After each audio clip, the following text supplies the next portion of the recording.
लाला, आयशा भाग गई। आयशा जिंदा नहीं बचनी चाहिए। मेरे फोन का इंतजार करो, दूसरी को भी ठिकाने लगाना है। ठीक है लाला।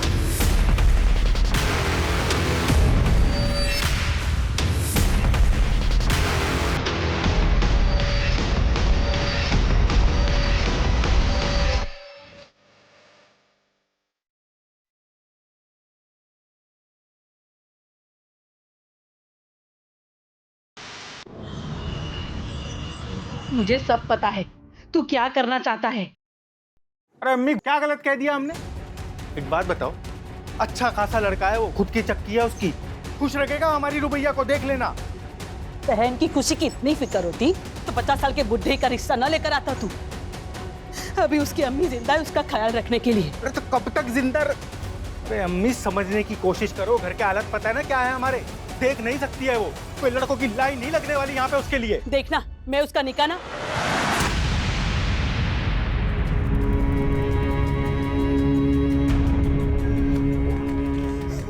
भाईजान, आप बिल्कुल चिंता ना करें।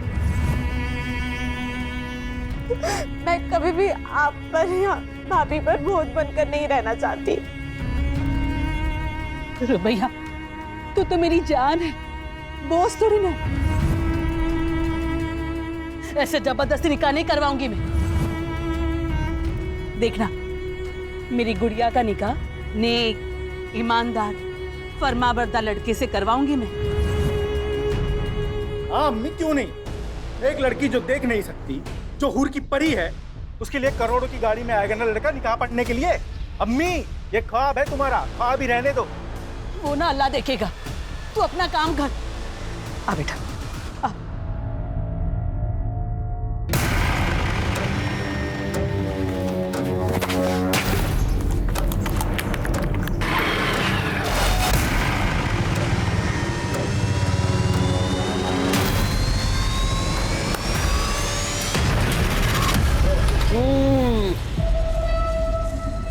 अरे होने वाले साले साहब, मसला कहाँ तक पहुंचा? आमिर भाई, बात ऐसी है कि अम्मी और रुबैया से बात की, लेकिन उन्होंने इनकार कर दिया। 50 साल के बुड्ढे के साथ तुम्हारी बहन का रिश्ता कैसे हो सकता है? यही ना? ये तुम लोगों ने अच्छा नहीं किया यूनुस। आमिर भाई, ऐसा है कि आप खामखामे नाराज हो रहे हैं। मैंने अपनी तरफ से पूरी कोशिश की जितनी कर सकता था। मैं अपनी बहन के साथ आपका जबरदस्ती निकाह नहीं पढ़वा सकता। चलता हूं मैं।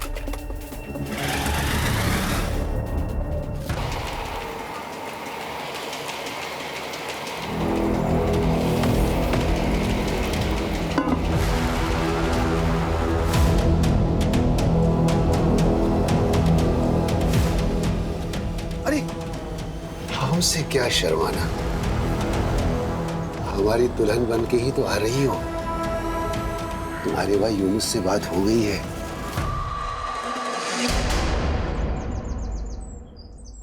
गुलरेज, कितना सुनना पड़ा हमको तुम्हारी वजह से, पता है? तो ऐसा काम करता ही क्यों है कि सुनना पड़े? गुलरेज, आ गई बुढ़िया। ए गुलरेज। अरे खानम, आओ आओ। सलाम अलैकुम। वालेकुम अस्सलाम, आओ बैठो।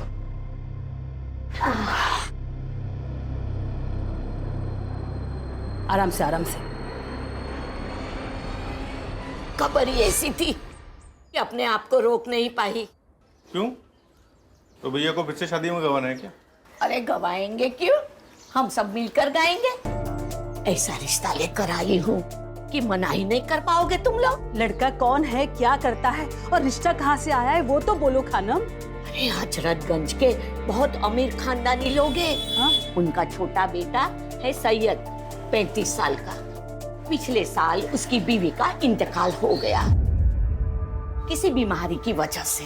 खैर बड़ी मुश्किल से वो फिर से शादी के लिए माना है। और मैंने अपनी रुबैया के बारे में सब बता दिया है कि बचपन में एक हादसे में उसकी आंखें चली गई है। उन्हें कोई एतराज तो नहीं है ना कि रुबैया देख नहीं सकती? ना ना मेरी जान, उन लोगों को कोई इतराज नहीं है। रुबैया बेटा, अल्लाह ने मेरी सुन ली।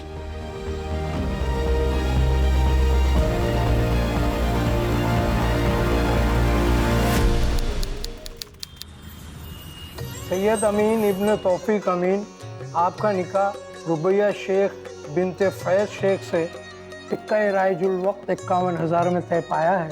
क्या आपको कबूल है? जी कबूल है।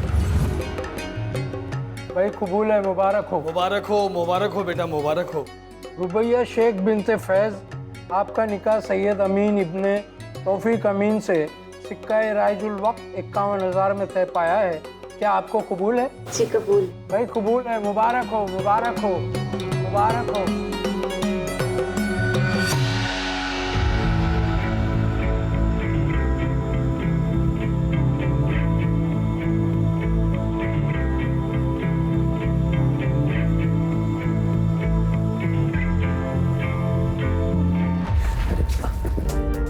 क्या कर रही हो?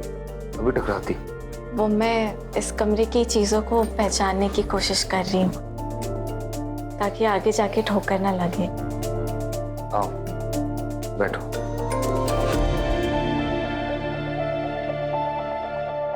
फंक्शन वगैरह से ना बहुत थक गए हो, नींद भी बहुत आ रही है। तुम्हें अगर फ्रेशन अप होना है तो तुम हो जाओ। हाँ?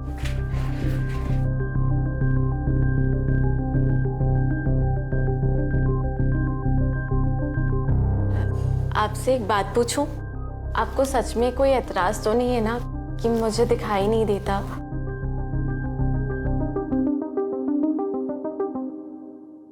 बिल्कुल सपनों की जैसी शादी थी हमारी। यकीन ही नहीं होता था कि ख्वाब है या हकीकत। बस सब कुछ हकीकत ही था। रुबैया, तुम शादी में बहुत खूबसूरत लग रही थी। हमीदा अम्मी हमें बहुत प्यार करती हैं। उन्होंने कभी इस बात का एहसास ही नहीं होने दिया कि हम देख नहीं सकते कि हम लाचार हैं। शाजिया भाभी जो दुलार हमें देती थी, वैसा तो कभी हमें अपनी सगी भाभी से भी नहीं मिला। अब्बू और जमील भाईजान वैसे तो हमसे ज्यादा बात नहीं करते, पर खाने की टेबल पर चुटकुले सुनाकर हमेशा हमें हंसाने की कोशिश करते हैं। लेकिन इन सब में सबसे ज्यादा प्यार और दुलार हमें अब्दुल मामू से मिलता है। जब भी आते हैं मेरे लिए गुड़ की बर्फी जरूर लाते हैं। हमारे शौहर सैयद एक नेकदिल इंसान है, कम बोलते हैं, पर मेरे लिए उनकी मोहब्बत हमें महसूस होती है। कुछ दिनों से शायद परेशान जान पड़ते हैं। उनकी अपने बिजनेस पार्टनर से कुछ कहा सुनी हुई है। अल्लाह से बस यही दुआ है कि सब ठीक हो जाए।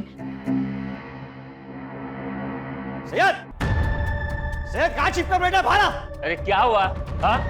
ये क्या तरीका है? तू मुझे मेरा तरीका मत समझा सक। एक मिनट केतन बेटा, तुम घर में हो, इतना क्यों गुस्सा हो रहे हो? क्या बात? ये सब आप अपने बेटे से पूछिए। इसने मुझसे बिना पूछे कंपनी के अकाउंट से 5 करोड़ रुपए निकाले। वो पैसे मेरे। वो पैसे मेरे हैं, मैंने निकाल लिए। क्या करेगा अभी तू? चल निकाल। चल चल चल। पैसे अपनी अखबार मत करा। जमीन मुझे मेरे पैसे चाहिए, वरना क्या? वरना तुम्हारा और तुम्हारी बीबी का राज सबको बता देंगे।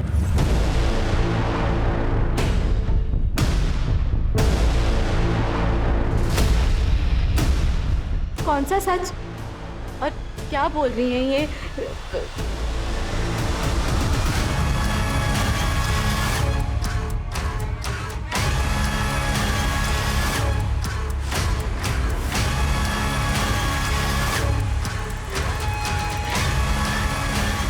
अम्मी, ये केतन कौन सी राज के बारे में बात कर रहे थे?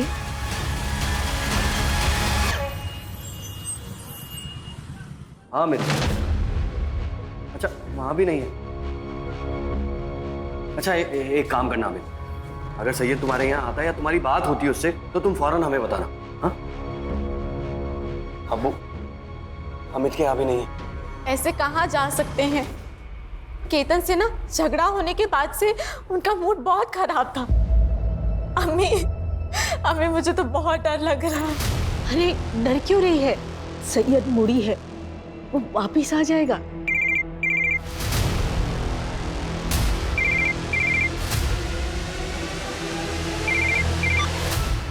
हेलो सब मैं दामोदर साहब, फैक्ट्री का वॉचमैन सैयद साहब यहाँ पे खून में लथपथ पड़े हैं साहब।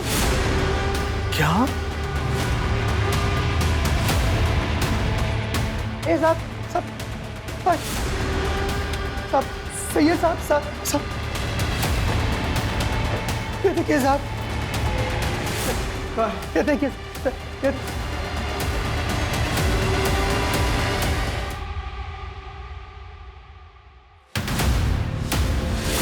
सैयद मेरे बेटे। अब संभालिए। हथियार दिल के आर पार है, एक ही झटके में ढेर कर दिया। ये केतन और दीना ने मेरे बेटे को मारा है साहब, उन दोनों ने ही मारा है। संभालो मेरे बच्चे।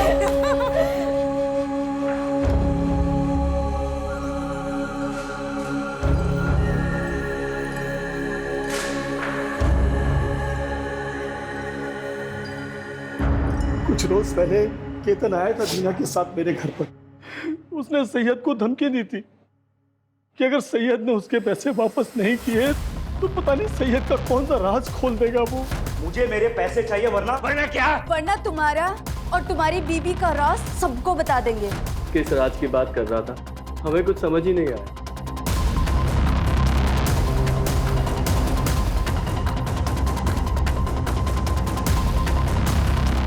साहब, शाम को 5 बजे मिल बंद हो जाती है। मिल का ज्यादातर काम केतन साहब ही संभालते हैं। सैयद साहब तो कभी कभी आते हैं। सर सब कुछ छान मारा लेकिन कहीं भी कोई ऐसा निशान नहीं जिससे लगे कि यहाँ झगड़ा हुआ है। वॉचमैन वगैरह से पूछताछ कर लिया, किसी को कुछ नहीं पता। बॉडी को पोस्टमार्टम के लिए भेजो और फैमिली मेंबर्स को इन्फॉर्म करो, जब तक का इंक्वायरी पूरी नहीं हो जाती ये फैक्ट्री बंद रहेगी। और ये केतन और दीना उन्हें पुलिस थाने लेकर आओ, बाकी फैमिली मेंबर से तुम बात करो। यस। कॉल रिकॉर्ड्स चेक किए आप लोगों के?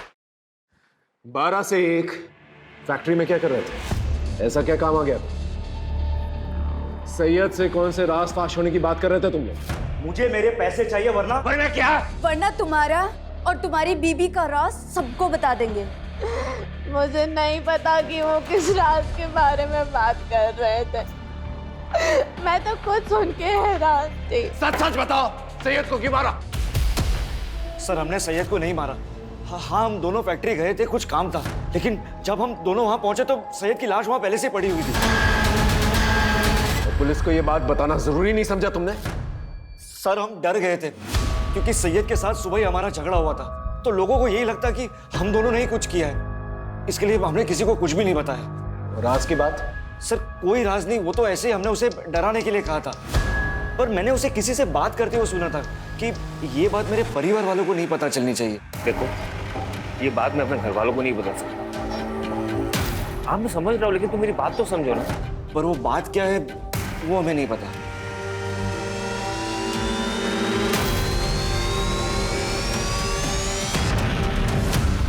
सैयद का फोन रात के 8 बजे बंद हुआ था लालगंज एरिया के आसपास, और सैयद की ऑटोप्सी रिपोर्ट के मुताबिक उसका खून हुआ रात के 9 बजे के आसपास।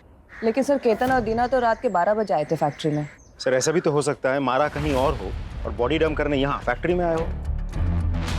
इतनी बड़ी बेवकूफ़ी वो नहीं कर सकते, क्योंकि वो जानते हैं अगर बॉडी मिल में मिलेगी तो सबसे पहले पूछताछ होनी चाहिए। लेकिन सर मुझे ये समझ में नहीं आ रहा है कि सैयद के बारे में केतन ऐसा क्या जानता है जो हमसे शेयर नहीं करना चाह रहा। एक काम करो अंकिता, रुबैया से जाके दोबारा पूछताछ करो, हो सकता है कोई इन्फॉर्मेशन निकले। Okay sir. अम्मी, अम्मी कहाँ है आप? अब्दुल मामा, शाजिया भाभी, हमें आपको कुछ बताना है, आप यकीन नहीं करेंगे। क्या हुआ रुबैया? जल्दी आए। क्या हुआ बेटा? अम्मी, सैयद जिंदा है। वो कल रात मुझसे मिलने आए थे। ऐसी बातें करके क्यों हमारा दिल जलाना चाहती हो रुबैया? रुबैया की बातों पर ध्यान मत दो, वो अभी होश में नहीं। नहीं अबू मैं सच कह रही हूँ, सैयद जिंदा है। वो कल रात को मुझसे मिलने आए थे। हाँ बेटी, हाँ बच्ची, समझ रहा हूँ मैं। तुझसे बहुत प्यार करती थी, इसीलिए तुझे ऐसा लग रहा है। नहीं, आप लोग मेरी बात का यकीन क्यों नहीं कर रहे? सैयद जिंदा है, मैं सच सच कह रही हूँ, मेरे सैयद जिंदा है। ना ही मैं झूठ बोल रही हूँ, ना ही मैं पागल हूँ मैडम। मेरे सैयद जिंदा है। वो रात को मुझसे मिलने आए थे और देखना आज भी आएंगे। आपको जल्दी मेरी बातों पे यकीन हो जाएगा। मेरे सैयद जिंदा है। अब मैं इसे कैसे यकीन दिलाऊं कि इसका सैयद अब इस दुनिया में नहीं। देखिए, मैं समझ सकती हूँ कि पति के जाने का इन पर गहरा असर हुआ है। आप जल्दी इन्हें अच्छे से थेरेपिस्ट को दिखाइए। मेरे सैयद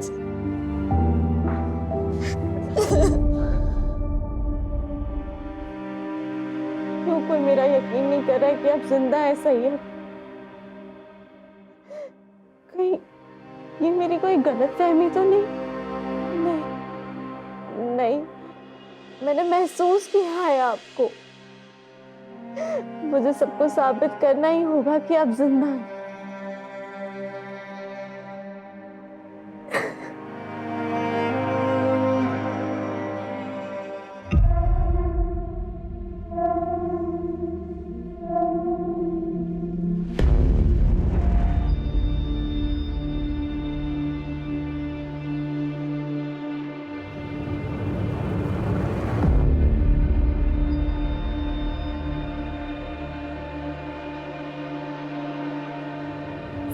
सैयद,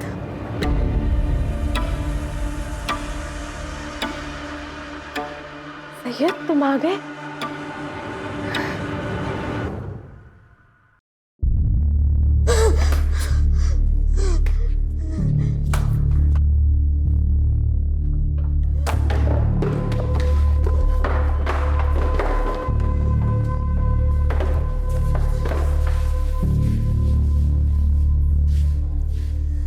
अम्मी समझा करो, हमको घर बेचना ही पड़ेगा। नहीं बेचेंगे ना तो खाने के भी लाले पड़ जाएंगे। दुकान बंद हो गई है तो दूसरा काम कब मिलेगा उसका कुछ पता नहीं है। रुबैया का फोन है। हाँ रुबैया, बोल मेरी बच्ची, तू ठीक है ना? अम्मी, मैं आप लोगों के यहाँ पे थोड़े दिन हरदोई रहना आना चाहती हूँ। यूनुस भाई को कहिए ना कि मुझे लेने आएंगे। हम नहीं जाएंगे, लखनऊ से वापस आने में पूरा दिन चला जाता है हमारा। कोई बात नहीं, मैं खुद ही आ जाऊंगी। आप उस यूनुस भाई को कहिए ना कि मुझे बस स्टॉप पे लेने आ जाए। मैं 10 बजे की बस पे बैठ के ना 12:30 बजे तक पहुंच जाऊंगी। हाँ बेटा, लेने आ जाएगा। हाँ तू आजा बेटा, चले जाना। ऐसे अचानक जाना है तुम्हें? क्या हुआ? सब ठीक तो है ना? हाँ, सब ठीक है। बस मुझे मेरी अम्मी की याद आ रही है। मैं समझ सकती हूँ, अब्दुल मामू अभी आने ही वाले होंगे, वो तुम्हें छोड़ देंगे। नहीं, आप टेंशन ना लें। मैंने भाभी से कहकर कैब बुक करा दी है। मैं खुद ही चली जाऊंगी।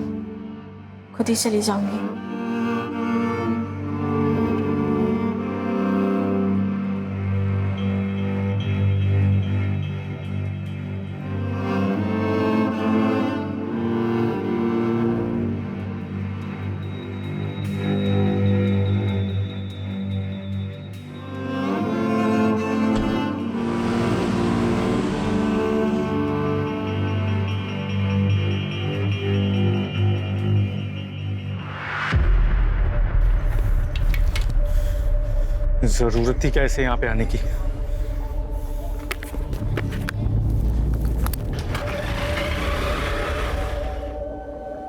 आ जाओ हरदोई, चलो जल्दी।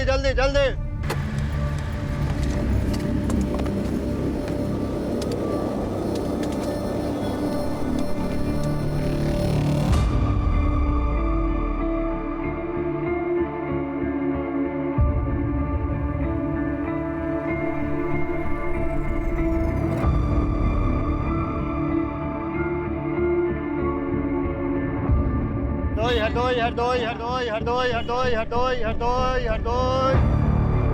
कहाँ जाएंगे मैम? ये बस हरदोई जाएगी। हाँ जी आइए।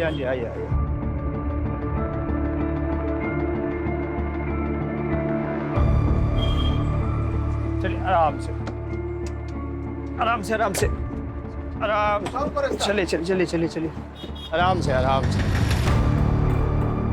एक सेकंड, आगे आगे आगे आगे आइए, यहाँ बैठिए। हाँ चलिए चलिए चलिए अंदर की तरफ। हाँ बैठ जाइए, मैं आपका सामान यहीं रख देता हूँ, ठीक है? चलो भाई बैठ गए सब लोग, अपना अपना सामान रख लो ठीक से, ठीक?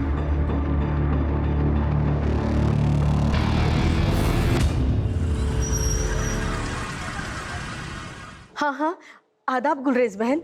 रुबैया पहुंची क्या? हम लोग बहुत देर से कोशिश कर रहे हैं, उसका फोन बंद आ रहा है। मैंने यूनुस को भेजा है बस स्टॉप पे लेने के लिए, लेकिन उसे भी काफी वक्त हो गया है। हो सकता है बस छूट गई हो, दूसरी बस में हो। अल्लाह करे ऐसा ही हो। आए तो फोन करवा देना। जी जरूर। अम्मी, हमें रुबैया को अकेला भेजना ही नहीं चाहिए था। अम्मी, अरे हम तो कब से बस स्टॉप पे खड़े होकर रुबैया को ढूंढ रहे हैं घंटों से, वो कहीं मिली नहीं। ना वो 10 बजे वाली बस में थी, ना वो 2 बजे वाली बस में। अम्मी हमको लग रहा है रुबैया हरदोई पहुंची नहीं है।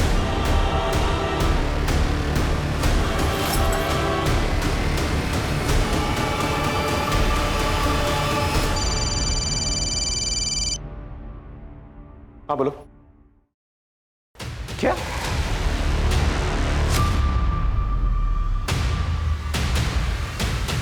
रुबैया मिसिंग? कहाँ चली गई मेरी बच्ची?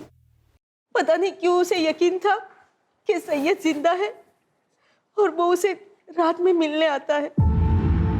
मुझे लगता है कि शायद इसीलिए मेरे पास आना चाहती थी, ताकि उसके ससुराल वाले को ये ना लगे कि उसकी दिमागी हालत ठीक नहीं है। मैंने कभी उसे ये सब नहीं कहा। अच्छा एक बात बताइए, सैयद और रुबैया के आपसी रिश्ते कैसे थे? मेरा मतलब है उन दोनों में सब कुछ ठीक ठाक चल रहा था?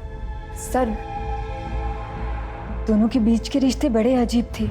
सैयद रुबैया से हमेशा एक दूरी बनाए रखता था, कभी बात भी नहीं करता था उससे। पर रुबैया हमेशा कहती थी कि कमरे में वो बड़े प्यार से रहता है। सर, मुझे ये बात बड़ी अजीब लगती थी।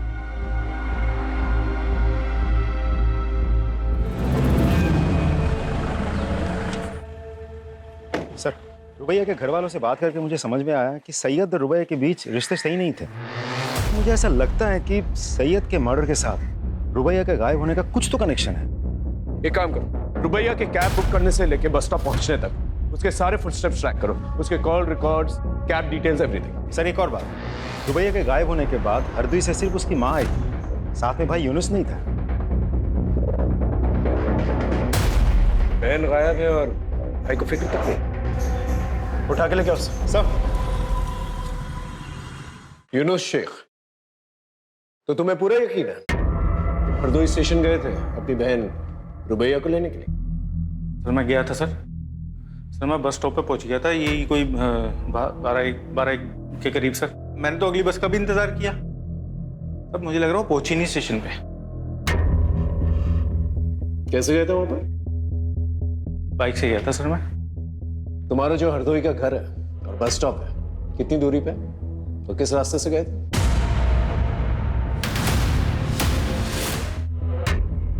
दूरी तो सर यही कोई 10 किलोमीटर की दूरी पे है सर। और फिर आता है सबसे पहले राउदी चौक आता है, और फिर उसके बाद एक बड़ी सी बाजार आती है सर, उसके बाद बस स्टॉप। नहीं सर, उससे पहले ही एक बड़ा सा आम का बाग भी आता है, उसके बाद आता है 2 किलोमीटर की दूरी पे है बस स्टॉप। ठीक है, जाओ, लेकिन जब भी बुलाएंगे वापस आना।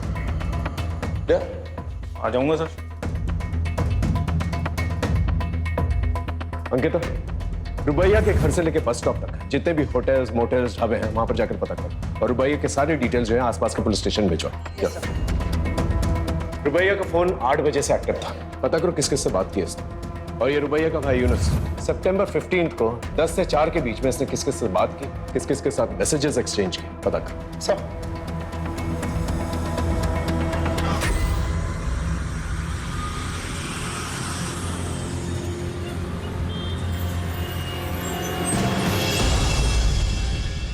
रुबैया को छोड़ने के 3 दिन के बाद तू काम पर लौटा है। आता 3 दिन तक, और रुबैया कहां पर है? बोल। कौन रुबैया? ये गांव गया था, बाप बीमार है, आप फोन करके पता कर लो। और रही इस लड़की की बात, मैंने उसको बस में छोड़ा, वो बस में बैठी और मैं वहां से चला गया। तूने उसे बस में बैठते हुए देखा था? साहब मैडम को दिखाई नहीं देता था, इसलिए वहां पे तब तक मैं रुका रहा जब तक वो बस में बैठ नहीं गई। वो खिड़की की तरफ बैठी थी। लेकिन साहब आप लोग मुझसे क्यों पूछ रहे हैं ये सब? मैंने कुछ नहीं किया।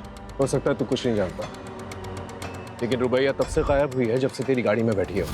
सर इसके बाद भी मेरी बुकिंग थी, आप चेक कर लीजिए। जब तक का ये केस सॉल्व नहीं हो जाता ना, तेरी ये गाड़ी जो है ना हमारी कस्टडी में रहेगी। जा और शहर छोड़कर जाने की कोशिश मत करना। गाड़ी कस्टडी में। सर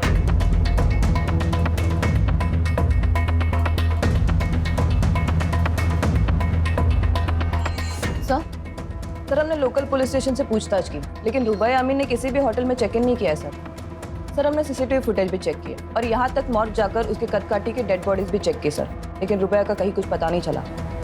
तो आखिर ये रुबैया हरदोई बस स्टॉप से गई कहाँ? चल ना। मैं नहीं जाऊंगी। ऐसे कैसे नहीं जाएगी? चल। मैं इस गंदगी का हिस्सा कभी नहीं बनूंगी। कैसे नहीं बनेगी?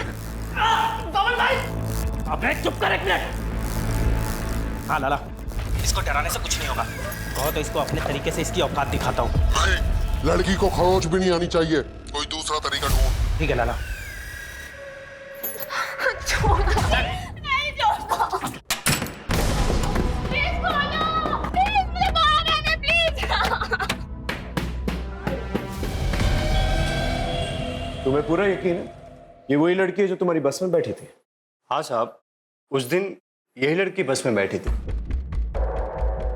लेकिन हमारी इंफॉर्मेशन के मुताबिक तो वो हरदोई पहुंची ही नहीं थी। तुम्हें पक्का याद है? हाँ साहब, मुझे पूरा याद है साहब। वैसे आम पैसेंजरों का तो ध्यान नहीं रहता, लेकिन ये कुछ देख नहीं पाती थी। बल्कि साहब इसका सामान भी मैंने ही रखा था और इसे बिठाया भी मैंने ही था। अच्छा, तो तुम्हारी बस हरदोई पहुंची तो इस लड़की को उतरते हुए देखा था? साहब इतना तो याद नहीं है मुझे, लेकिन हाँ साहब, हरदोई से पहले जब बस चाय पानी के लिए रुकी थी तो मैंने इसको उतरते हुए जरूर देखा था साहब। चलो भाई, जिसको चाय वाय नाश्ता पानी करना है कर लो, बस सिर्फ 10 मिनट के लिए रुकेगी।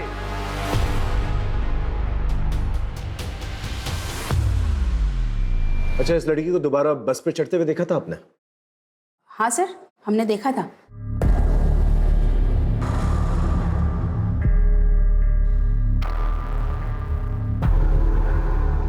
श्योर? श्योर। ठीक है, आप जा सकते।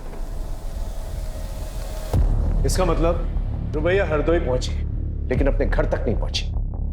घर नहीं पहुंची मतलब रुबैया का भाई यूनुस नहीं तो कुछ? कोई है? प्लीज खोलो। प्लीज मुझे बाहर आना है। प्लीज खोलो। खोलो।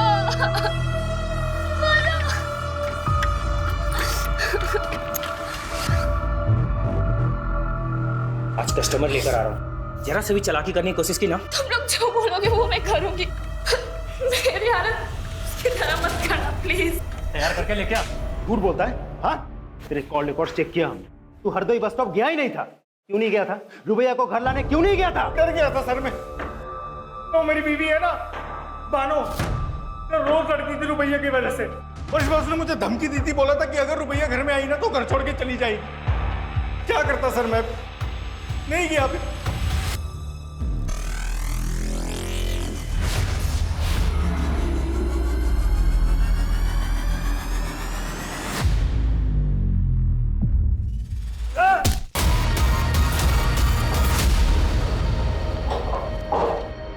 लाला, ऐसा भाग गई। आयशा जिंदा नहीं बचनी चाहिए। मेरे फोन का इंतजार करो, दूसरी को भी ठिकाने लगाना है। ठीक है लाला।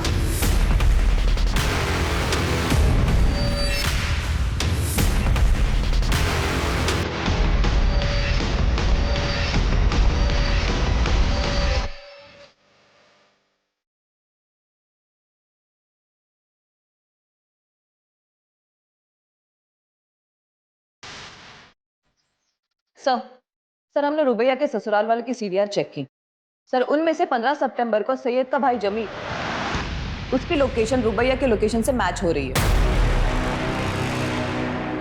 राजीव, उस जमील को उठा के लेके आओ।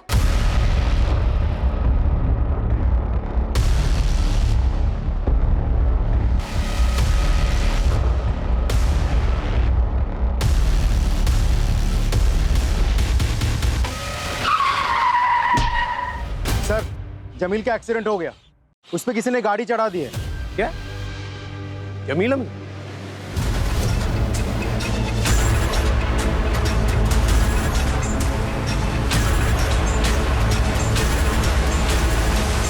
हमने तुम्हारे बैंक स्टेटमेंट्स चेक किए।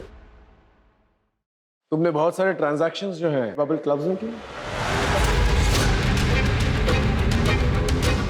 पहले हमें ये लगा कि शायद तुम हॉलिडे मनाने के लिए अपनी बीवी के साथ इस क्लब में जाते, लेकिन जब हमने क्लब में फोन किया तो पता चला तुम वहां अपनी बीवी के साथ नहीं बल्कि सैयद के साथ वहां जाते थे।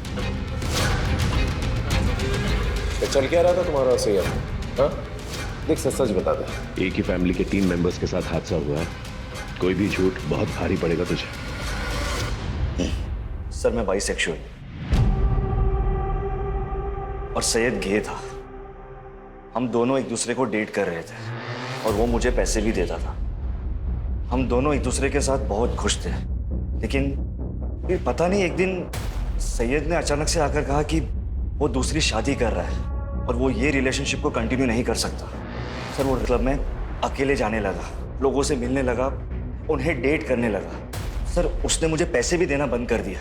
रोज ऑफिस में हमारे झगड़े होने लगे और हमारे डिफरेंसेस लोगों के सामने आने लगे। और ये सब देखकर मेरी पत्नी दीना वो मुझसे सवाल करने लगी थी, इसीलिए उसके लिए मैंने जानबूझकर सैयद को धमकाया। लेकिन एक बात समझ में नहीं आई, सैयद की बीवी रुबैया वो उसके साथ 1 साल तक खुश कैसे थी और 1 साल तक सैयद का सच उसे कैसे नहीं पता चला? सर मुझे कुछ नहीं पता, लेकिन हाँ बुशरा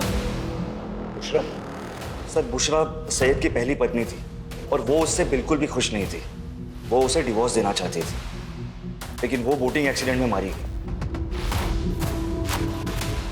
राजीव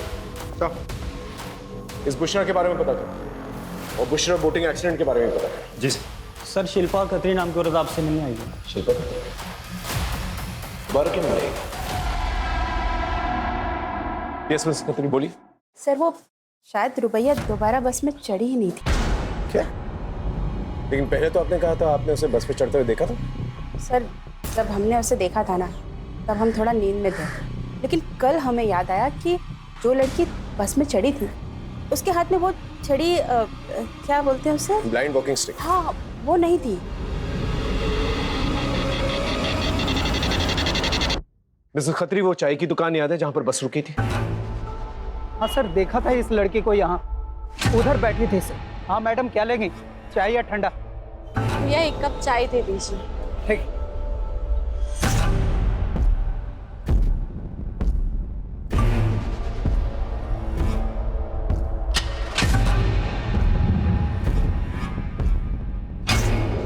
तो तुम कह रहे हो एक आदमी आया था उससे मिलने के लिए, फोन पे उससे बात करवाई और वो लड़की उसके साथ चली गई? जी सर। उस आदमी की शक्ल याद है? नहीं सर शक्ल तो नहीं याद है, लेकिन हाँ सर उसकी काली काली दाढ़ी थी और यही बैठा हुआ था सर। और उधर दूर में एक ब्लू कलर की बहुत बड़ी गाड़ी थी सर। ये आदमी लड़की को गाड़ी में लेकर गया, उसमें 2 लोग बैठे हुए थे और गाड़ी चली गई सर। ठीक है थैंक यू। सर रुबैया जिसके भी साथ गई अपने भरोसे से गई है। नहीं उसने उस पर भरोसा नहीं किया जिसके साथ गई, उसने उस पर भरोसा किया जिससे उसने फोन पर बात की। वो हरदोई अपनी अम्मी के घर पहुंचना चाहती थी, अपनी अम्मी को शायद कुछ बताना चाहती थी, लेकिन वो हरदोई पहुंच नहीं पाई। 15 सितंबर को जो ब्लू गाड़ी के बारे में बता रहा था ये, टोल प्लाजा जाके उसके बारे में पता करो।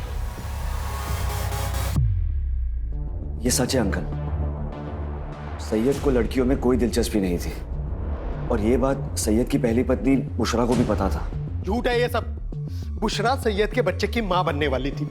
रुबैया और सैयद दोनों बहुत खुश थे और आप कह रहे हैं कि उसे औरतों में कोई कुछ भी कहेगा आप उसका विश्वास कर लेंगे? अरे वो हमारे घर का बच्चा था।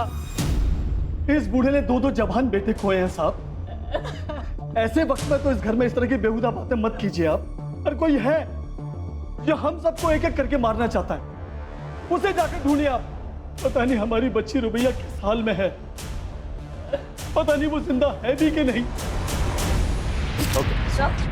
सूरजपुर के टोल प्लाजा का सीसीटीवी फुटेज आ गया और फ्रंट सीट पर बैठे 2 आदमियों का चेहरा दिख रहा है। कौन है ये लोग? गगन और बब्बन सर। सर ये दोनों हिस्ट्री शीटर्स हैं और फिरोजपुर के ब्रोथल से भी इनका कनेक्शन है। उस गाड़ी के बारे में पता चला? किसके नाम पर रजिस्टर्ड है? जी सर जमील। जमील अम्मी? Yes sir. सर वही रुबैया को लेकर गया था और इसके पहले कि हम उससे कुछ पूछ पाते उसका मर्डर हो गया सर।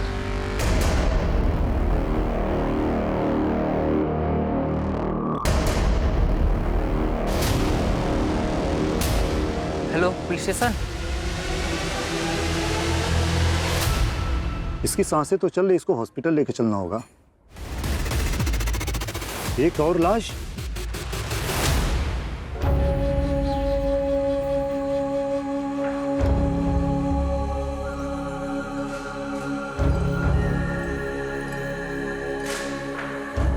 जी बोलिए।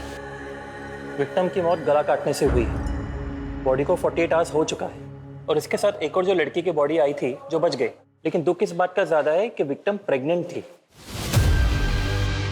Pregnant? She was 2 months pregnant. लेकिन ये कैसे हो सकता है? इसके पति को मरे हुए तो 3 महीने हो चुके हैं। सैयद जिंदा है, वो कल रात को मुझसे मिलने आए थे। सर क्या हो रहा था इसके साथ उस घर में? कहीं इस बच्चे का बाप जमील तो नहीं? कहीं वो रुबैया के अंधेपन का फायदा तो नहीं उठा रहा था? हाँ बोलो। सर जमील के आदमी बब्बन और गगन का पता चल गया है। उन दोनों की लोकेशन गवर्नमेंट हॉस्पिटल की है जहां आयशा का इलाज चल रहा है।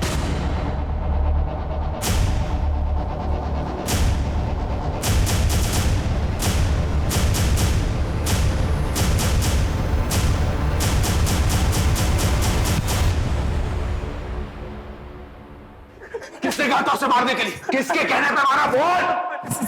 सर हम तो दल्ले सर, कोटे पे लड़कियों का सौदा करते। ऐसा वहां से भाग गई थी, बहुत साड़ी बनती थी सर। बोल। रही बात रुबैया की, रुबैया को जमील भाई लेकर आए थे, उन्होंने उसको पकड़ा सर, उन्होंने मारा होगा, हमने कुछ नहीं किया, यकीन कीजिए। कोठे पे ले जाकर क्यों? कोटा किसका है? कोठा किसका है? बोल। कोटा जमील भाई और लाला का है। लाला कौन? कौन लाला? कौन लाला? बोल। लाला यानी अब्दुल मामू का।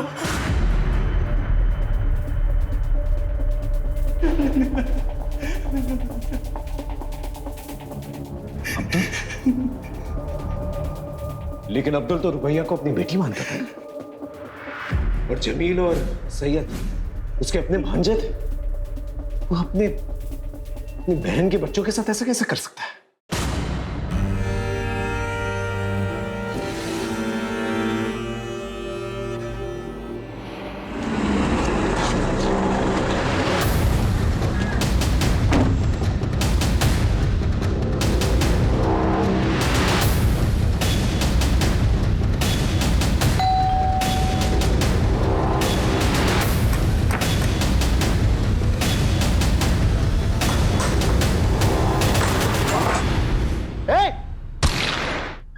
गर्दन पर गोली लगी है, हॉस्पिटल लेके जाओ। सर लेकिन अब्दुल ये सब करेगा ही क्यों? और इन सब में जमील कैसे फंस गया? सर, क्या चल रहा है मुझे कुछ समझ में नहीं आ रहा है। अजीब पहेली है। सैयद की पहली बीवी बुशरा, वो भी प्रेग्नेंट थी ना सर, और उसकी मौत बोटिंग एक्सीडेंट में हुई थी। सबका जवाब हमें हिसार में मिलेगा। सर सन 2020 में भी भूषण अमीन ने अपने पति और ससुर के खिलाफ रिपोर्ट लगाई थी। ये देखिए रिपोर्ट।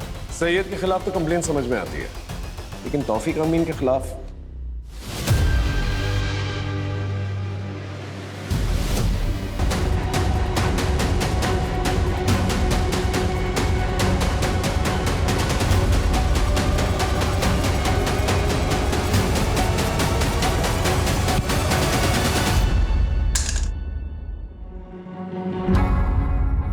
जमील,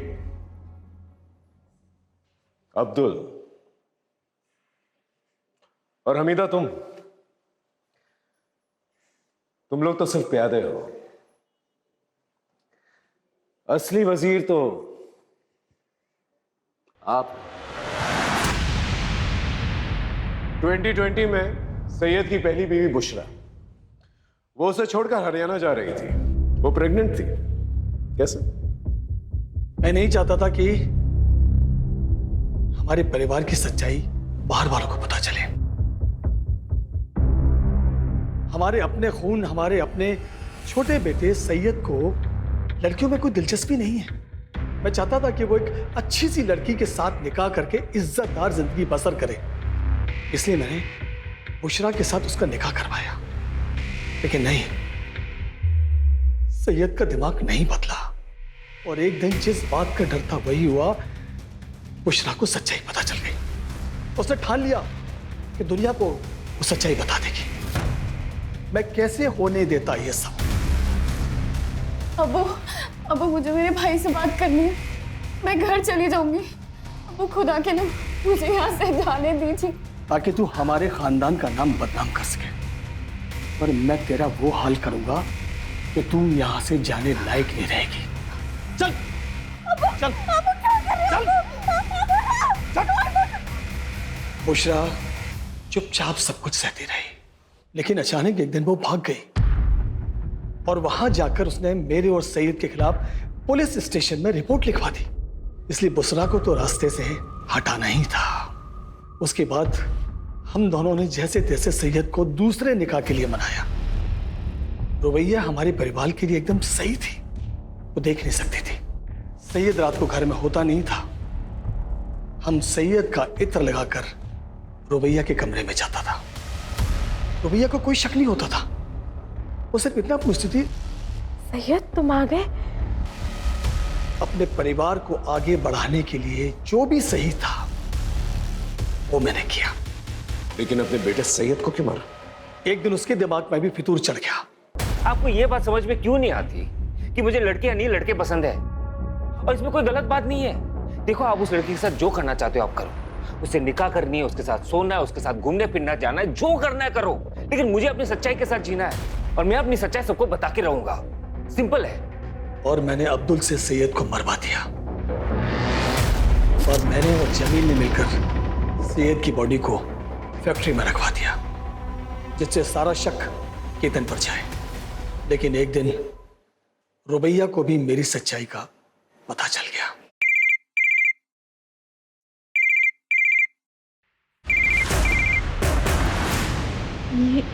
ये रिंगटोन तो अब्बू की फोन की है। अब्बू? और सैयद के मरने के बाद भी मैं ही था वो जिसे वो सैयद समझ रही थी। उसके बाद मैंने जमील को रुबैया के पीछे लगा दिया। हमारे अब्बू ने जो तुम्हारे साथ किया उसके लिए हम बहुत शर्मिंदा है रुबैया। अच्छा रुबैया, तुम हमारे साथ चलो। बस में जाना तुम्हारी जान के लिए खतरा है। और ये अब्दुल मामू भी तुमसे बात करना चाह रहे थे। हेलो मामू, मामू अब्बू। अब बेटा, तौफीक ने तुम्हारे साथ इतनी जलील हरकत की, मुझे पता चल गया है। तुम एक काम करो, जमील के साथ यहाँ चली आओ। ठीक है। और अब्दुल से कहा कि रुबैया को भी मार दो। माफ कर देना मेरी बच्ची। अगर तौफीक का कर्जा मुझ पर नहीं होता तो मैं ये कभी नहीं करता। मैंने जो कुछ भी किया अपने खानदान की इज्जत बचाने के लिए किया। तूने जो कुछ भी किया है ना, अपने खानदान की इज्जत बचाने के लिए नहीं किया, बल्कि इसलिए किया कि तू बहुत ही घटिया इंसान है। अपने बेटे की दोनों बीवियों का रेप किया और मर्डर किया तूने। अब अपनी ये इज्जत लेकर सारी जिंदगी ना जेल में सड़ना।